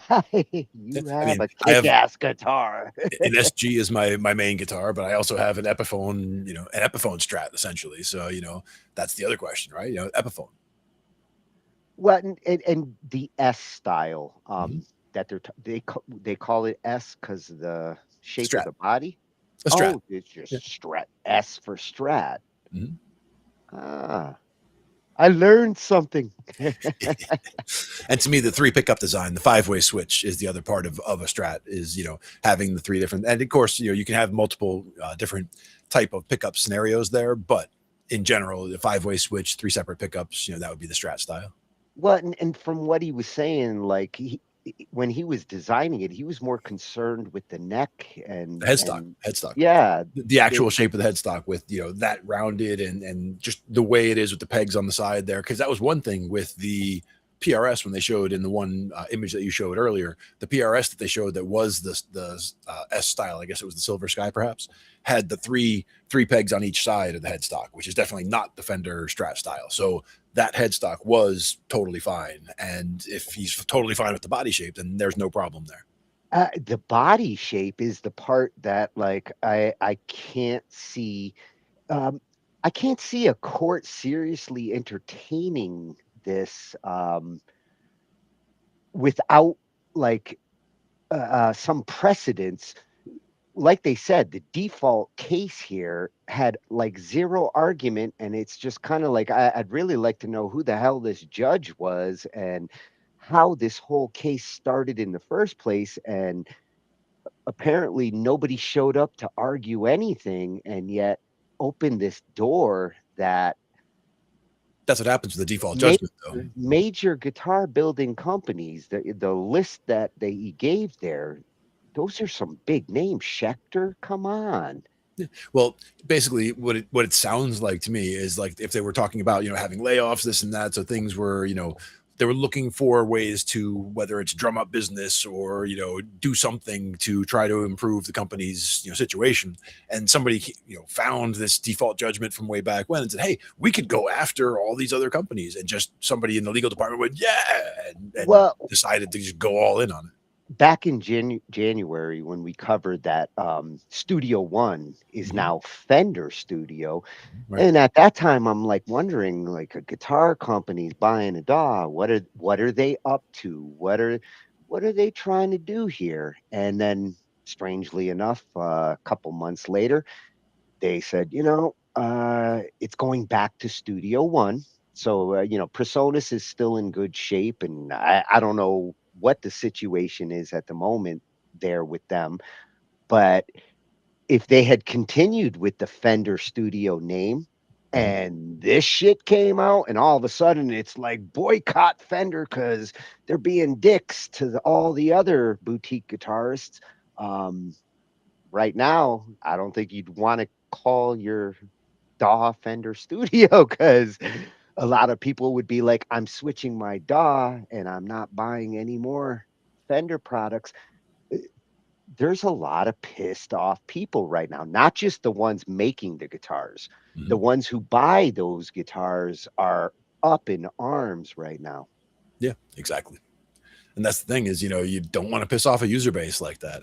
And there are a lot of people, even people who I know who have like the really nice guitars of all the brands, they still like guitars from knockoff brands as well, because as you mentioned, you can find an individual guitar from any brand, any knockoff, any whatever that feels good, plays good, feels nice, no problem. Like it could, a Chinese knockoff, a Japanese knockoff, whatever. Like you can find a guitar from there that's a piece of crap, but you could find another one that's totally fine. Yeah.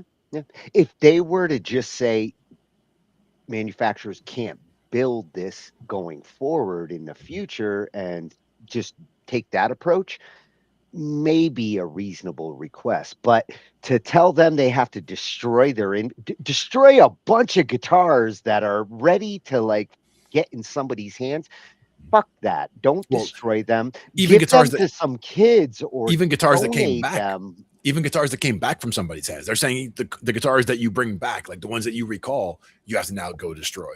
But that's the thing, is I think that that's more, again, that's for companies that are going to not have the legal fortitude to fight it. So they're going to voluntarily do that. The other thing is that by starting from that position, other companies can try to negotiate them down to a different position, if they do have a legal fight back. Actually destroy good musical instruments rather than provide some kid who can't get one of these instruments, provide the school, do something useful out of this. Don't.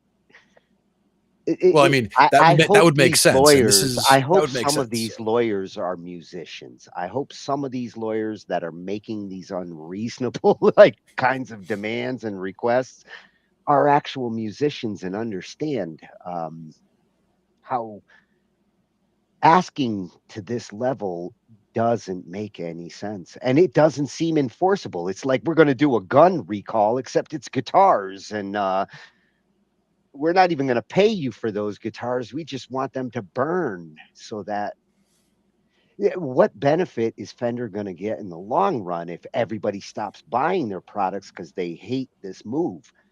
Yay, you get compensated for something for the last 50 years, but you're dead in the water going forward. Not a smart move. Yeah, I think they did shoot themselves in the foot with this on the whole goodwill portion there. Not a lot of people are going to appreciate what they have done here.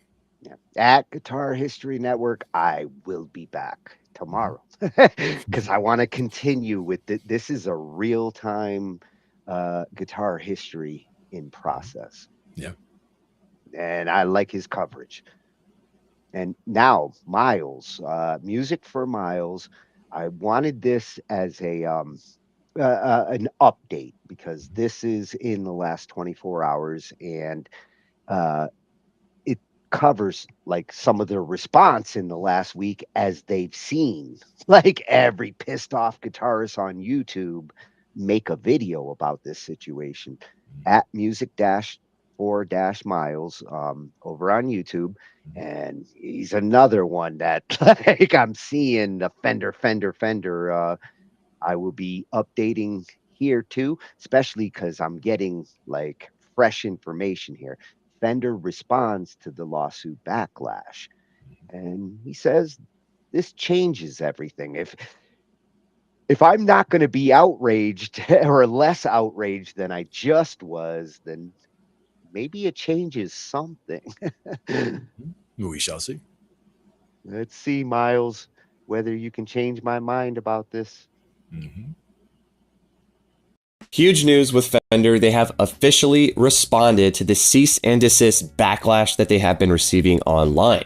And their response actually changes the conversation significantly because Fender is making it very clear that they are not trying to eliminate all S-style body competition in the market. They're putting clear distinctions on what they are asking. But at the same time, their response raises so many more questions. Where exactly is Fender going to draw the line? Let's talk about it. So if you haven't seen my first video or caught up on the news, let's do a quick recap here. There's two different lawsuits going on. One of them was closed, and that was the original lawsuit Fender had against a company that was making counterfeit Stratocaster guitars. They won that by default because the defendant did not show up, but it empowered Fender to roll this even further and go after companies, in their opinion, that were stealing Fender designs, specifically the S body shape. In the original cease and desist letters, outlining the S body shape was very vague, and that is what made people extremely angry online. That meant Fender can go after any brand that took inspiration from the Fender Strat, which has been in the public domain for over 70 years now. But Fender now has officially stated their position and added some clarification to the general public. So let's talk about Fender's official position.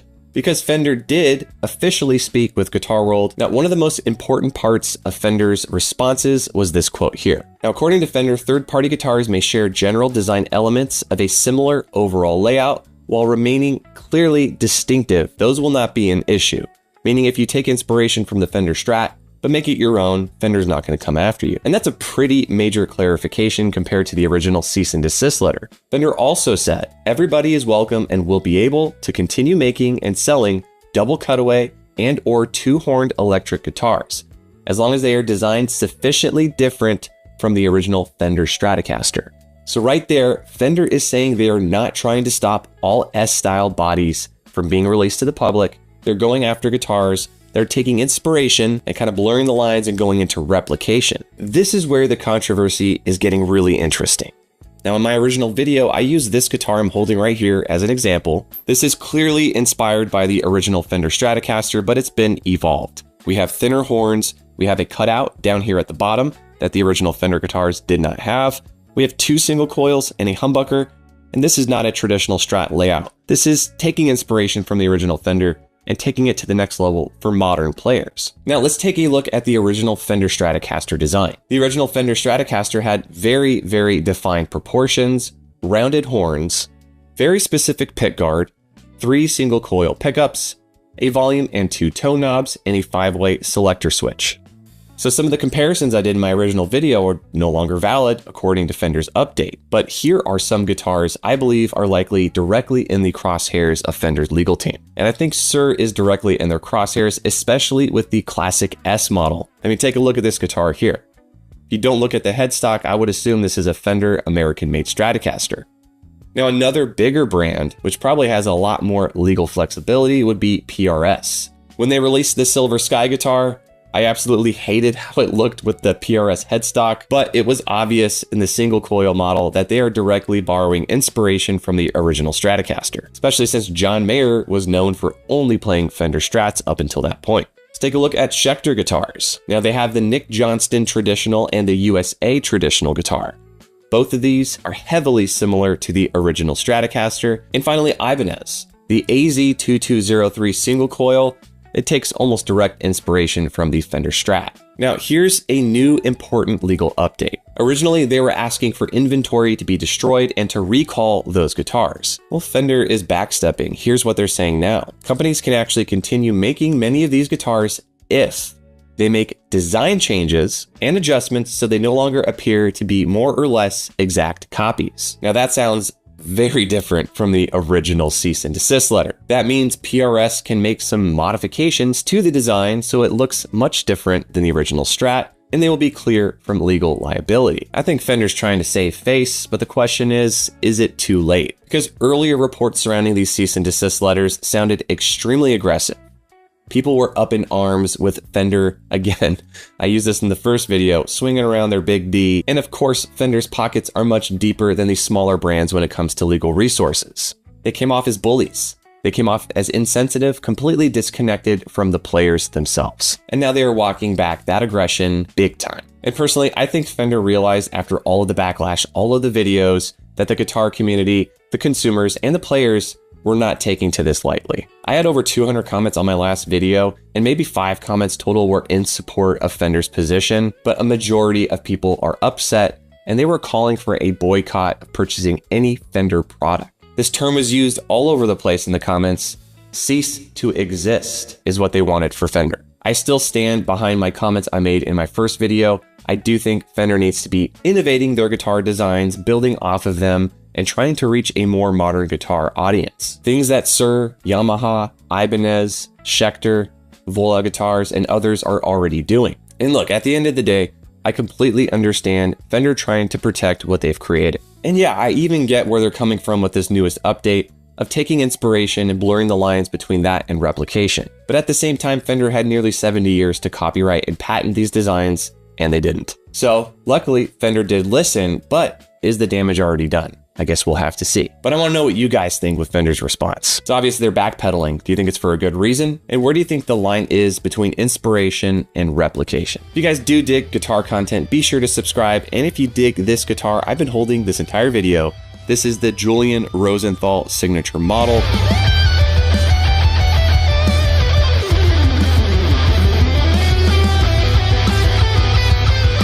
We get a roasted maple neck, killer pickup configuration, Goto hardware, and this guitar is made in Japan. You can pick up one of these for around $1,200 and save an additional 10% using the code MUSIC4MILES on VolaGuitars.com.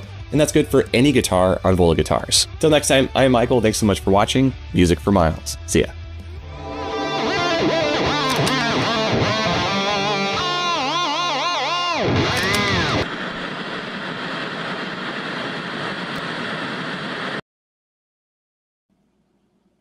Wow, he changed my channel. Yep. And actually for the better. Damn, Michael, I dig the guitar stuff. We are definitely going to be coming back for some guitar nights, and that guitar is a beauty. Absolutely. And good And stuff. Yeah. yeah, well, he made me feel a little more reassured because last week it was just like, what the fuck, and these demands and destroying and everything we were just talking about, after that last one. Um, Yes, they are backpedaling, and he gave it a fair assessment.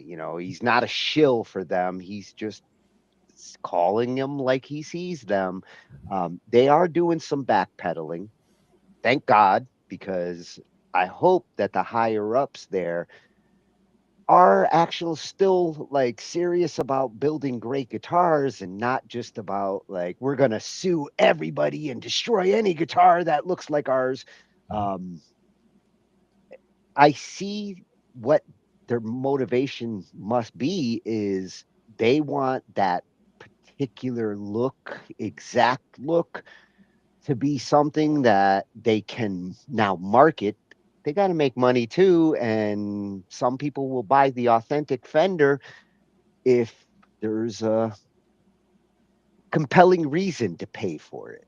And that's the thing is they also like to do classic reissues, for example. So they might, pick a classic design from a certain year and say, okay, we're going to make these, 50th anniversary of these or whatever. And, they want to make sure that they're the only ones making that style. So they want to, kind of clear the road for that going forward is kind of another way to look at it. Oh, Scotty, yes, I know you have a Fender, but you are an Ibanez guy, especially on the bass side. Oh, yeah.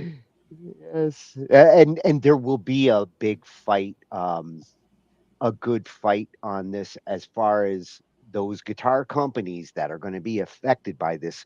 Like the previous video said, one company with the money, one company that has actually like built up themselves goes at this lawsuit with their lawyers. It sucks that these companies have to spend this money to sort this fight out, but some of them boutique guitar companies are not going to stop doing what they're doing just because this lawsuit looks like it could get shifted, retracted, changed. One good lawyer could go back to the default case here and say everything that started all of this is a joke. The client did show up on one side, Fender didn't really show up on their side, and all of a sudden lawyers are like, "Whoa, we won this one. Let's go after every guitar company in existence." This is a fucked up time in guitar. I think they just bit off more than they could chew there on that legal team there. And again, it's probably going to bite them in the ass when it comes to the public opinion. So, And it was the destroying the guitars that I really didn't like. And here, this backpedaling, apparently the ones at the top of Fender are smart enough to realize we can't tell them to destroy their inventory and their stock. Modify it a little bit. Don't make it look like our 50th anniversary. And I think you might be right there. They might be like, getting ready for something they want to sell and brand as super unique, and they don't want any old boutique making a replica of it and selling it through Japan. Yeah.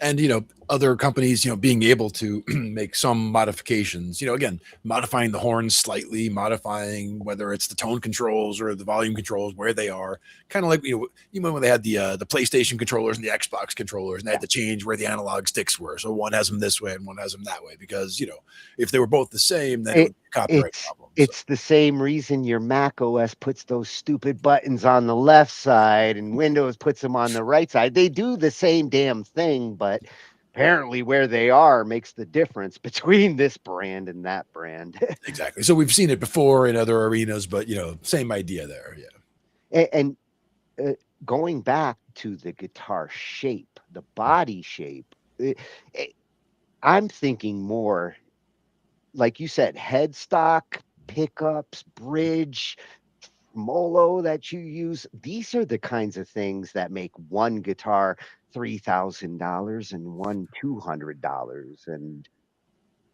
the body itself, like, whether it's a flying V or a Strat shape, does that actually change the sound? Uh, there's a lot of debate about that. If you're talking acoustic, yes. If you're talking electric, whatever the body shape is this little bit of the tone.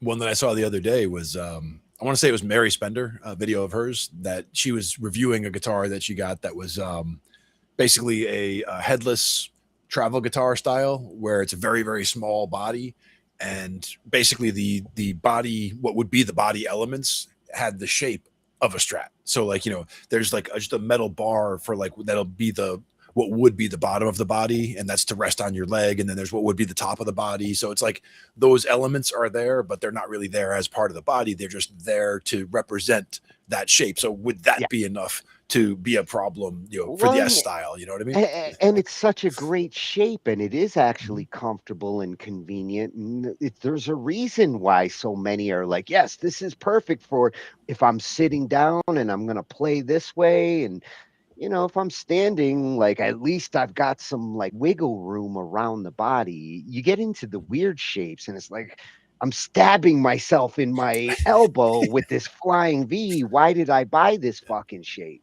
Yeah. And even worse than that flying V is the what was it, the Bootsy Collins, the star bass, where it's like a 5-pointed star. It's like, what are you doing? Yeah, but it looks so cool. I do give Bootsy credit there. I mean, it goes with the sunglasses. I get it. Yeah, it stands out on stage. Yeah, for sure. Yeah, at music-4-miles over on YouTube.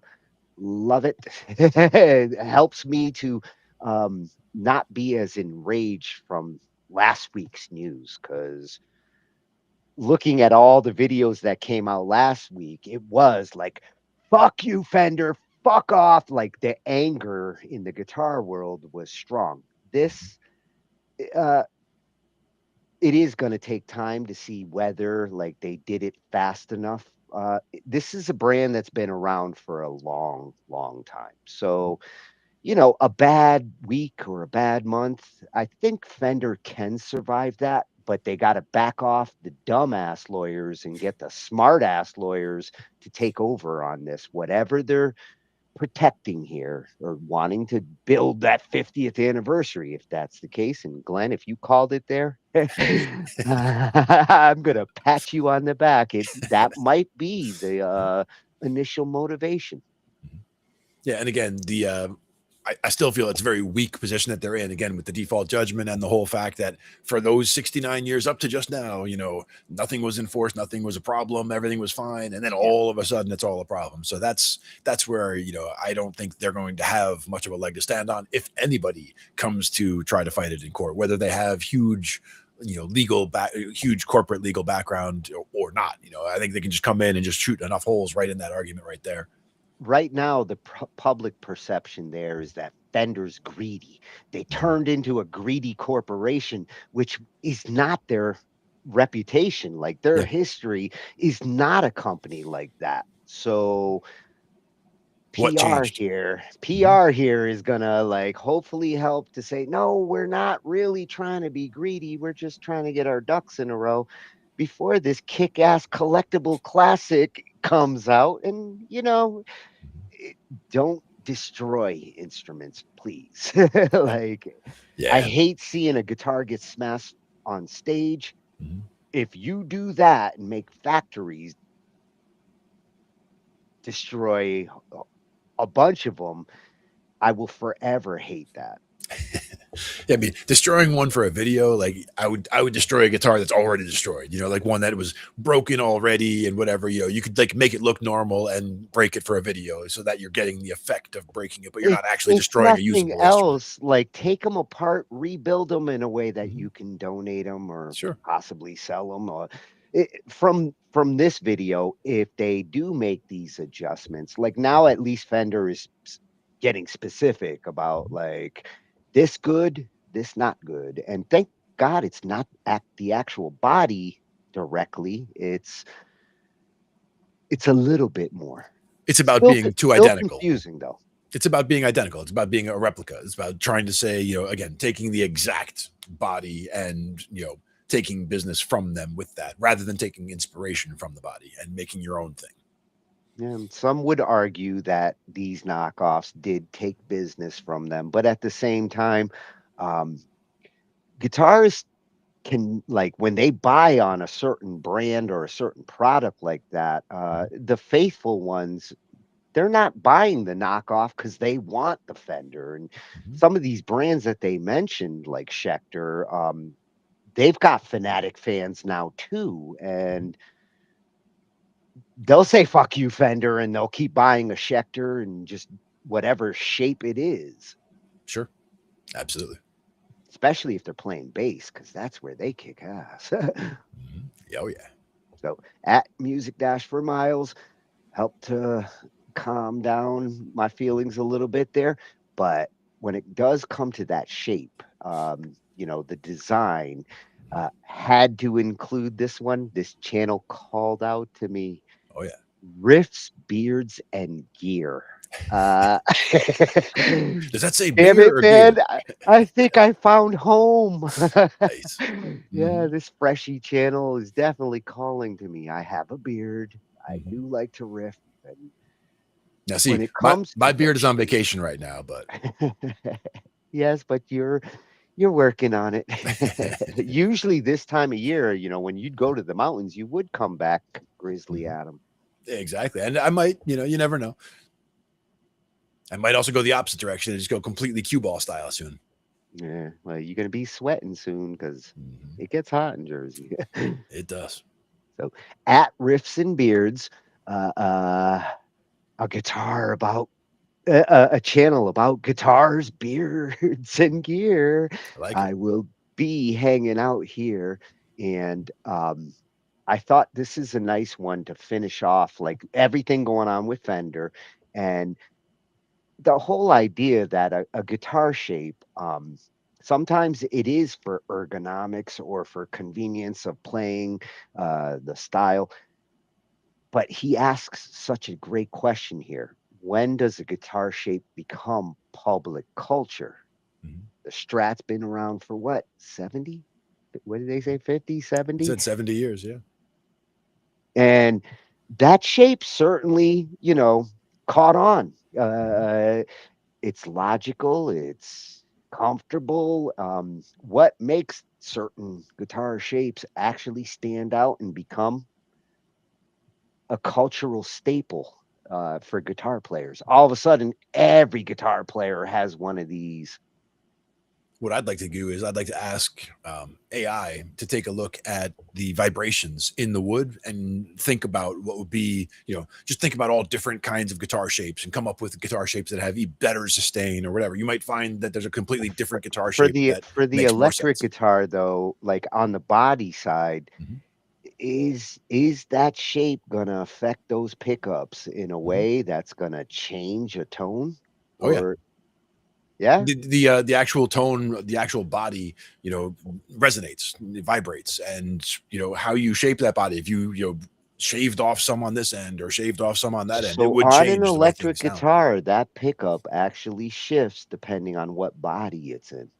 Sure, Same absolutely. pickup, different body, different tone. Slightly different result. Yeah, and even just the pickup heights can make a difference too. We talked Well, about that yeah, the other day. but that's on the pickup side, like the influence of the body to the pickup's ability to do what it does.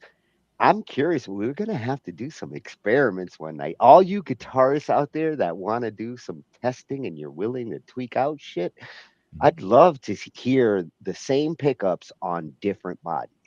Now you remember the bodies that we saw where they were able to like slap the whole pick guard in and Yeah. out. Like you could just take a whole new pickup set and slap it in and slap in another one. Like those would also be interesting to check out to see how the vibrations all work through that as well. Yeah, I really want one of those shark guitars just so I can slap pickups in and out. Here's my SG. Whoosh. Yeah, I'm gonna be a mad scientist with a guitar. So let's see how a shape has influenced some guitars in guitar culture.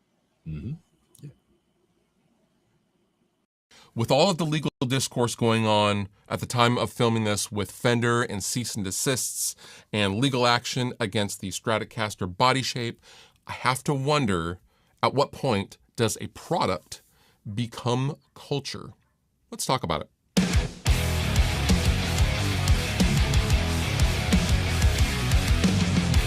So what Fender has been doing is they've been basically sending cease and desist letters to every guitar builder or maker or company of all sizes, small and large. If you're wondering if a certain company has gotten one, yes, they have.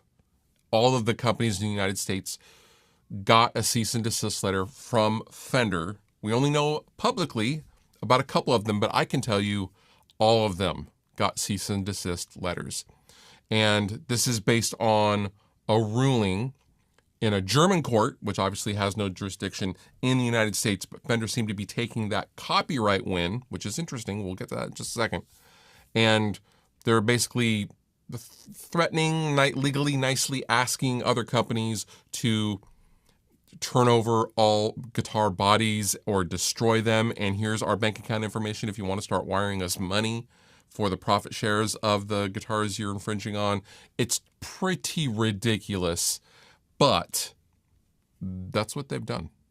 Now let's talk about what people are so fired up about the Fender case in particular. I think people get especially angry when you intermix no good doing with their favorite nostalgic brands, and Fender, I would argue, is probably the most nostalgic brand in the guitar world. I mean, they are such a classic legacy brand, as well as Gibson. But you know, Fender amps, Fender guitars, all the classic body shapes and styles, and we've all had the posters of the guys playing Fenders on our walls, etc., etc. So when a company that we kind of hold dear to our hearts goes off and does some shisty things, people are going to get upset. Now, it's important to note that in the German court, they won under copyright grounds versus trademark. They did not win a trademark for the Stratocaster body shape. They were able to basically successfully persuade the judge in the German court that Leo Fender designed the body shape to evoke the curves of a woman, etc., etc., which is stupid and complete BS, but I can't help but wonder if they made this argument now after buying the rights and the likeness to the Leo Fender name from G&L last year, and this was the plan probably all along to get some sort of legal foothold over the Stratocaster body shape. Now, the funny thing with the Stratocaster body shape is everybody copies everybody, and the uncomfortable truth is the electric guitar is not a brand new invention anymore, right? It's 70 years old. So, you know, certain forms become familiar. Flying V, Les Paul, Telecaster, Stratocaster, Jazzmaster, just to name a few. But a lot of those shapes are less about the brand and more just about the culture, the ergonomics, and the things that they offer as an instrument, rather than, oh, that's a Fender or that's a Gibson or whatever. It's part of the culture. Nobody walks into a guitar store and says, give me something that completely redefines what it is to be an electric guitar. That's not what we do. We want something familiar. We want something comfortable. We want something that feels like home as an instrument for us to play on and express ourselves. And therefore, there's a million different companies making Strat-style bodies that are clearly different from Fenders, but nonetheless, they are a, S-style body.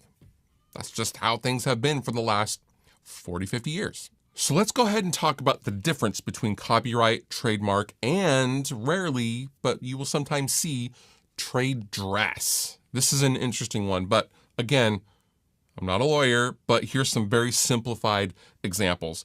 Copyright usually protects creative expression, all right? Do you have a song? Copyright. Album artwork? That's copyright. Copyright is creative expression, which is what Fender hung their hat on with this latest ruling in Germany.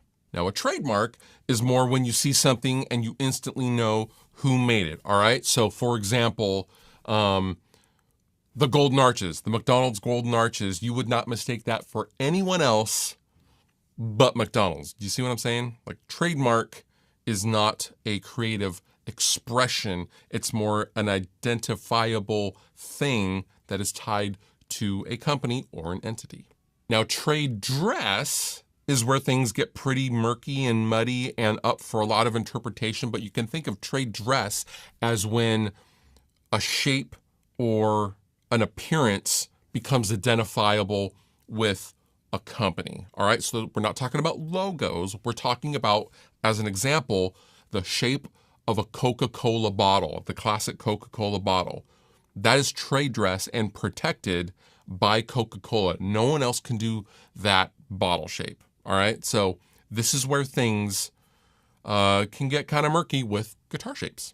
So the part I see people kind of trip over a little bit is, people always go back to, well, didn't Fender lose the trademark years ago? Well, yes, they did, but that was only mainly because they hadn't defended it in so many decades. So now they were in a situation of trying to claim a body shape in a world with tons and tons of S-shaped guitars already existing historically. Now, to us, it feels culturally settled, but the S-shaped guitar body is not public domain. Public domain means something totally different. But for us guitar players, it feels culturally done and over with, but apparently not for Fender. So this leads me back to my original question. At what point does a product become culture? At what point does the Stratocaster-shaped body, the Les Paul-shaped body, the Telecaster-shaped body become just part of the playing consciousness and not specific property of that company? Is it amount of sales? Is it time? Is it the amount of generations that have grown up to play it? I don't know the answer to that question. However, that question deserves an answer at some point. And, in the search for the answer for that, Fender is torpedoing themselves in the eyes of the entire industry. And it's pretty sad. And also, don't think for a second that any of the employees or artist reps or sales reps at Fender agree with any of this, because I can tell you they don't. So just take that for what you will.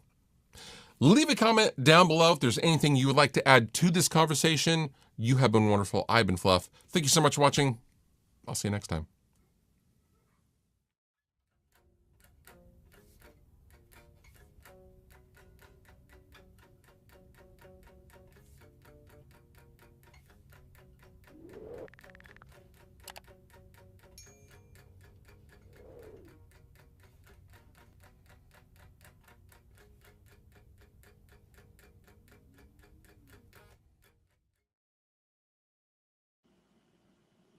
Damn, the beard is strong in that one.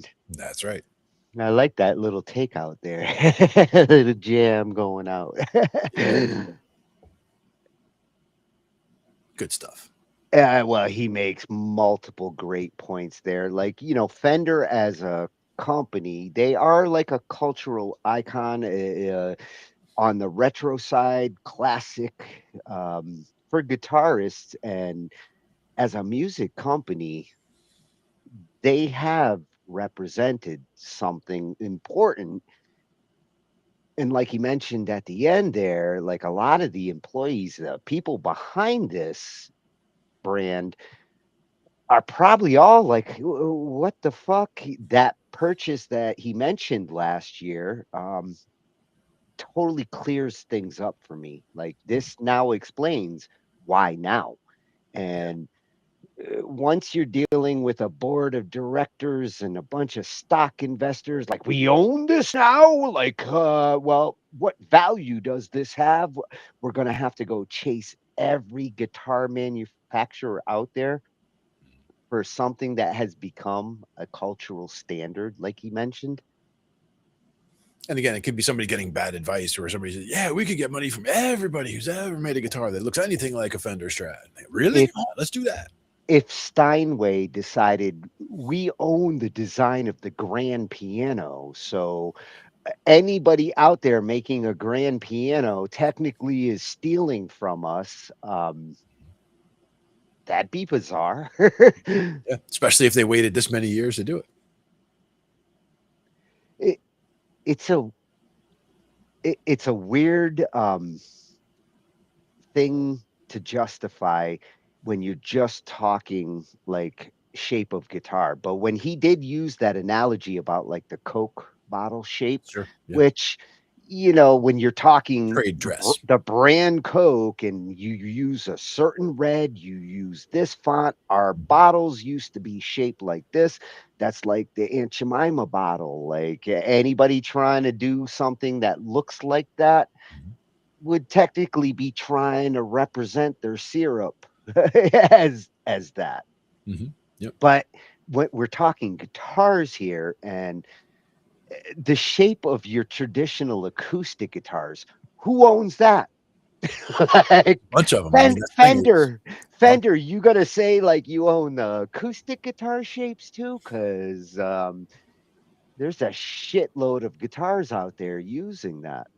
there's a lot of different shapes that you don't even realize. You know, the dreadnoughts and the jumbos and like all these ones that they look similar, but there are little differences. If you get into something unique like Ovations with the round back, Yeah. okay, this isn't your typical acoustic guitar. It's got a round back. I understand like claiming something there. Like we're the ones who started with the round backs.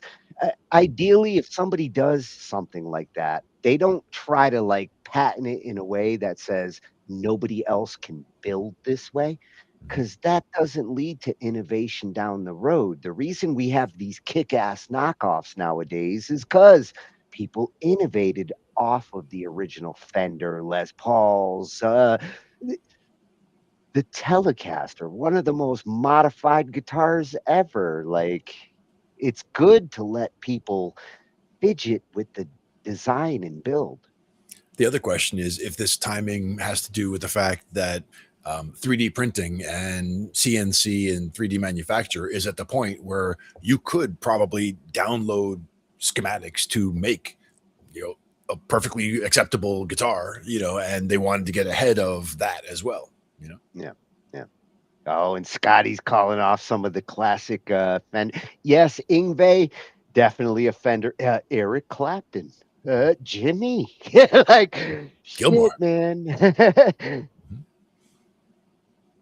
Gotta love Not that those Gibsons aren't cool, Wes, but Fender really has a long history there, and uh, the Gibsons definitely like you either went one way or the other, guitar wise. Yeah. You like your Starburst. Yeah. And it's good to have a variety also, you know, like there's the guitar you start with, and then, you know, you kind of see what else is out there or what other styles you want to play, because it could be that certain styles of music lend, you know, or lean towards a certain Honestly, just the feel of the guitar in your lap while you're sitting with it might influence you to play a different way. Oh, yeah, for sure. Because this guitar makes me relaxed, and this guitar I'm like trying to keep it up because those fucking Ovations suck when you're sitting down and they roll on you. It's actually not too bad. I have the Ovation style. It's a Glary is the brand name, but it's an Ovation style guitar that has that same rounded back. I always liked that rounded back style. But the other thing is, I've seen like one of my buddies could take an acoustic guitar and, you know, without having a strap over the neck there, and just be able to hold it under his arm and play while standing there. And to me, I was always like, how does that work? I'm like, I need to have this hand out here, this hand over here, and then like having the wing hold the guitar. I'm like, You got to have special muscles that yeah, exactly. And I was like, no, I feel like I would like be crushing the body with the arm or whatever. It's all right though. But I do love how those round backs sound, and like they do really give a different tone Sure. in their design. Yeah. And in this case, it's an acoustic electric, so that's something that helps as well. So it's got an EQ built in right on it and all that.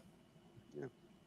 I'm really hoping this whole Fender thing straightens itself out. If a classic company like that in the music world does something like this, then and it continues to get enforced and gets even more ridiculous, then we're in the 21st century now, and I hope other music makers, companies, instrument makers don't start going down this road where we can't build instruments better because they own that kind of design. Yeah, I think Fender has definitely poisoned the goodwill with this one. So I don't know. I don't know how well this is going to work out for them. Hopefully, the guys at the top, the CEO, whoever is actually like encouraging the lawyers or discouraging them, and if they went through a corporate shift last year and now they're dealing with a board of directors. Unfortunately, boards of directors don't make smart decisions. Sometimes it's all about the money. And if that happens, a lot of those longtime fans are going to look at this like, wow, you just turned into a greedy corporation. I don't want to touch your stuff anymore. And there's a lot of options out there. If you don't want to, there's plenty of other guitars out there. I don't want to give up my Strat though, and I don't want to have to destroy it. Damn it! Exactly. So, at Riffs and Beards, I love the beards. I love the riffs. Great thought there when it comes to the shape of a guitar and its influence in building and what is actually trademarkable. The big question I've had the whole night when it comes to this.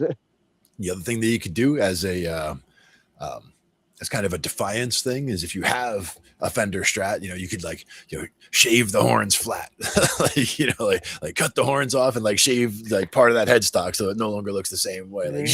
Now they can't say it looks exactly the same, and they can't say this looks exactly the same. So they can do whatever they want. It's like a Hellboy guitar. Exactly. Certain modification that everybody could make as a defiance thing, against Fender if it became a real problem. I'll tell you, guitar builders are not going to stop doing what they do. If they do have to make a modification just to be different enough, by all means, it's going to be some stupid modification just to say, okay, it's not shaped like a Coca-Cola bottle because I put a curve here. What about a googly eye on each one of the horns? That's different enough. Somebody's going to lawyer this shit. Exactly. And we'll have to check it out on another Thursday. Yeah. Well, I'm glad we did get this one covered. Last week, I was still going through my anger phase. So good that we covered the names last week. Don't drive angry. I let the dust settle on this one until at least they responded. Got to sleep on it. Yep. Yeah, the response makes me feel a little better, but those lawyers need to stop foaming at the mouth and sending out letters. Yeah. Feels like overreach for sure. Yeah. We will continue to watch this one. Between this AI and all the shit going on with the Macs this year, they're going to be taking a lot of coverage. Busy. Never a dull moment. And you are halfway moved. Halfway. The keyboard that was usually right here is not here right now. That's the other keyboard back there. The Axiom's there, but the drums are actually accessible here. And I think those are going to be next. So I'll probably move the drum kit up to the new place tomorrow. And that way I can start playing. I can't wait to see the little jam room you put together. Yeah, it's already coming together. But probably by next week I'll be able to get the computer up there and some more of everything else, because little by little making progress and trying to take my time with it so that it's not like a whole big rush all in one day kind of thing. I've got weeks left. I still have at least 4 or 5 weeks to get the whole process done, so I can just take my time. For a giant, you do things in bite-sized pieces. Yeah, it's better that way. I can take a little bit with me up there, figure out where everything goes, and then come back, do more later. Plus, you get to sort and organize things. That it's a good time to get organized. Exactly. And it's a lot more room where I'm going than where I am. So I can expand all my stuff out, figure out where everything is, and then, condense it down and get things stored, get things donated, get things thrown out. Like lots of stuff to do. Yes, flap your wings. Yeah. But lots of room to still walk around and do stuff. That's we will see if you are there next Thursday. Tune in. Right. It's gonna be cool. We'll see how the internet is. It might be choppy, Yeah, we do gotta test that. Yeah. We shall try. And we will be back on Monday with Wally to get you motivated. Summer's here. Feels like it. That's right. It's back getting warmer again. Don't sweat it. Mm-hmm. Stay cool. Night, everyone. See you. We cover digital audio workstations and music tools. We explore theory, gear, and MIDI too. How to weigh and compose, and the art of arranging. Taking a look at AI and how the times have changed. On a PC or a Mac, and even with a mobile device, we'll be talking about it all every Thursday night. From software to plugins and synths that entice. Dive deep into tech and let creativity take flight. Talkin IT. We're talking IT. Come and join in and have some fun. It's highly educational with a lot to learn. From bedroom producers to seasoned pros, we're breaking it down so knowledge grows. Whether you're a DJ or a beat making wizard, we got the tips and tricks to make your sound sizzle. Mixing and mastering, that's our jam. With the tutorials and tips on how much RAM. Get the best quality from your setup and gear. Tune in every week and lend us your ear. We're talking IT. Come and join in and have some fun. It's highly educational with a lot to learn. We're talking